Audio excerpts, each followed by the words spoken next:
zero point 0.1 of a kilometer an hour. That is the margin that cost Lewis Hamilton 5 seconds in Monaco and the same margin that cost him 5 seconds in Budapest. Between those two races, Formula One's own timekeeper admitted the number was measured wrong. One driver got his penalty erased. Hamilton did not. Start in Monaco and stay cold about it, because the paperwork is colder than anything I could say. 5 drivers were penalized for exceeding the pit lane speed limit that afternoon. The limit was 60 kilometers an hour. The stewards' report lists them by time of day and by measured speed.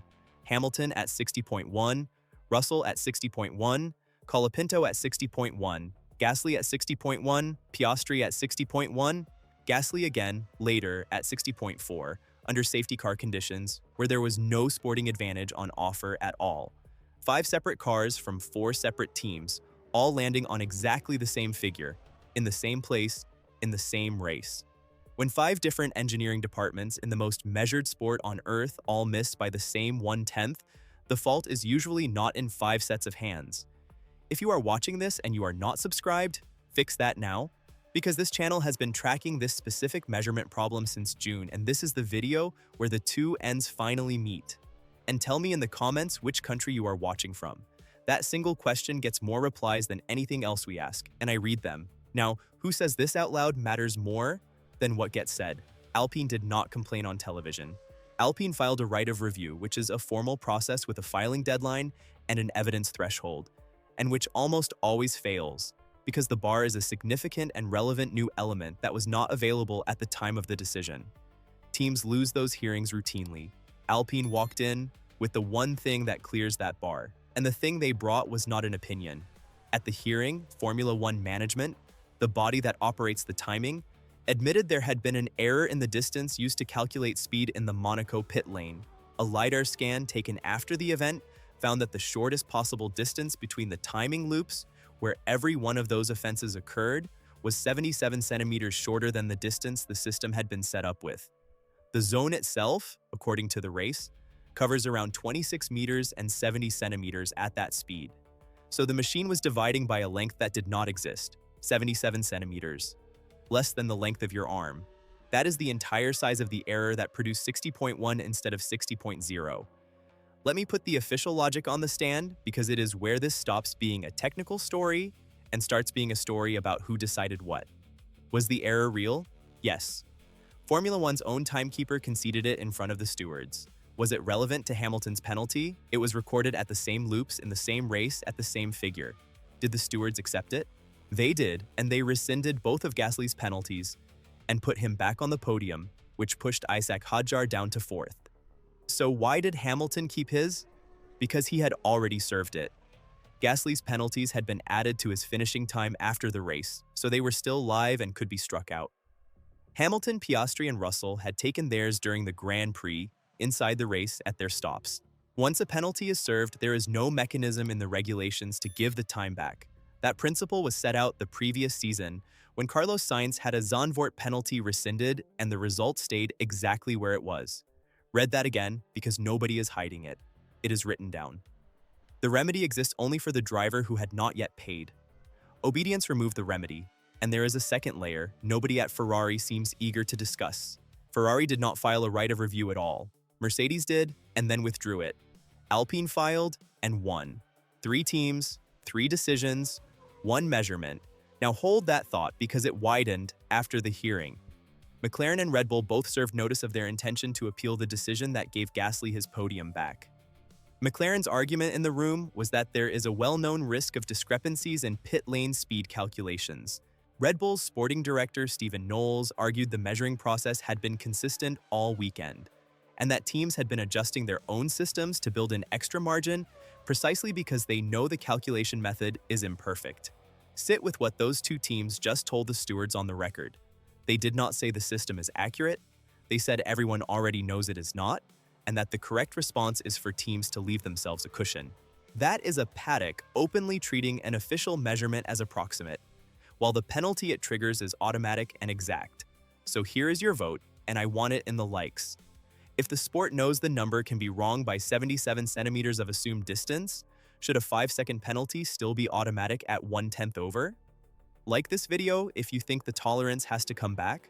Comment if you think zero tolerance is the only honest rule. And if you have been arguing about this in our comments since Monaco, subscribe, because part 2 of that argument is the rest of this video. Convert it into what it actually cost, because 5 seconds sounds like nothing until you attach it to a scoreboard. In Monaco, Hamilton served his and insisted afterwards that he had not been over the limit. Russell served his incorrectly, which turned 5 seconds into a drive-through and dropped him to 12th from a car that had been running on for a podium.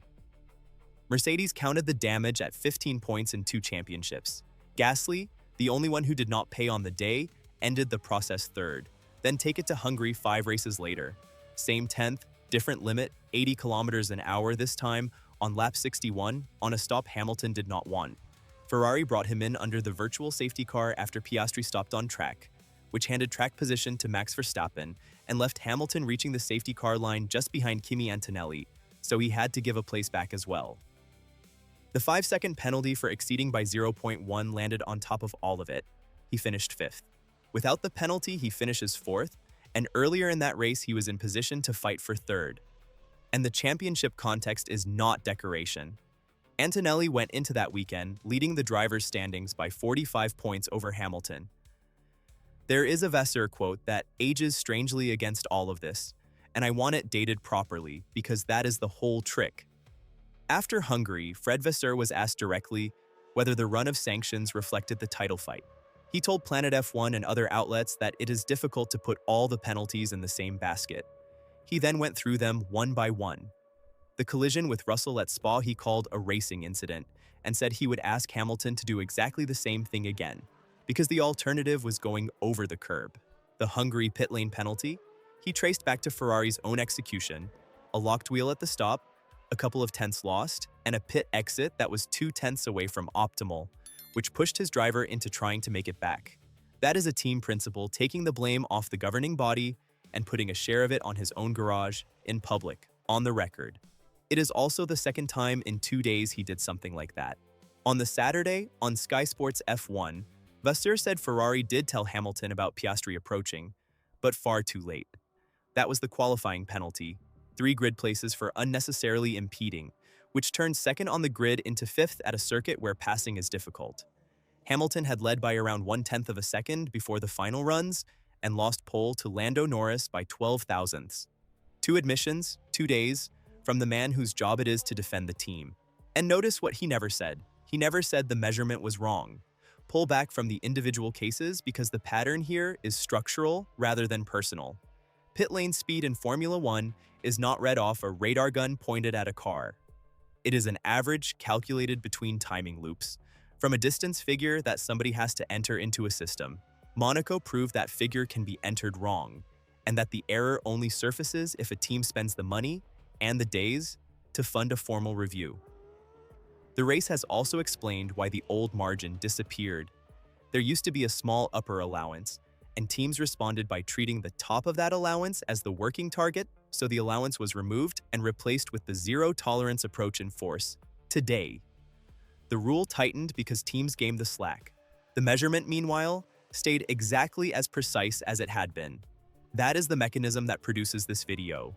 An automatic, unforgiving penalty sitting on top of an input that the sport's own senior teams describe as imperfect.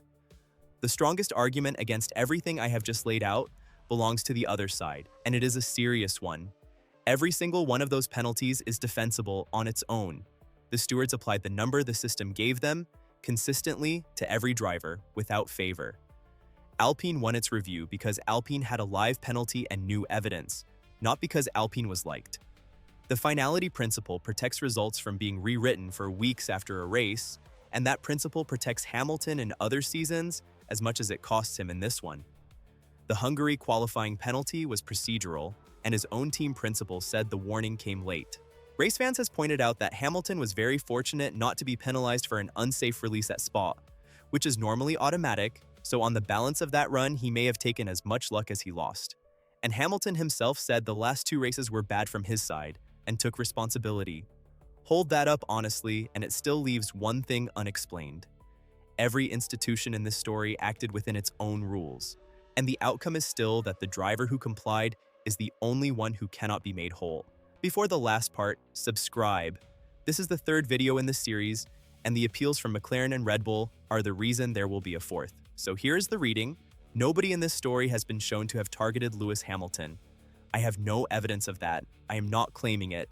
And if anyone hands you that conclusion off the back of these documents, they are selling you something. What the documents do show is narrower and harder to answer. The sport admitted the number was wrong.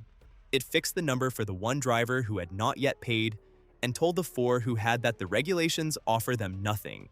Then, 5 races later, the same 1/10 of a kilometer an hour was enforced again, automatically on one of those 4.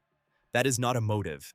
That is a rule that rewards not serving your punishment, and there is no version of that sentence that sounds right when you say it out loud. Whether the sport is willing to look at that is a legitimate question, and it stays open. What I cannot tell you is why Ferrari never filed. Mercedes filed and pulled out. Alpine filed and won a podium. Ferrari, with a driver in a title fight and the same measurement in its own timing data, did not take it to the stewards, and no explanation for that has been made public. If one exists, I have not seen it. The next real test is the Dutch Grand Prix at Zandvoort in late August, and it is not a hypothetical. The McLaren and Red Bull appeals against the Gasly decision are still in the system, and Zandvoort has one of the tightest pit lane entries on the calendar. So tell me the answer you would give. If a governing body admits the measurement was wrong, should a served penalty stay served, yes or no? Say it in one word in the comments, and I will read the count out at the top of the next video. Like this one if you want that count, subscribe so you get it. Until the next one.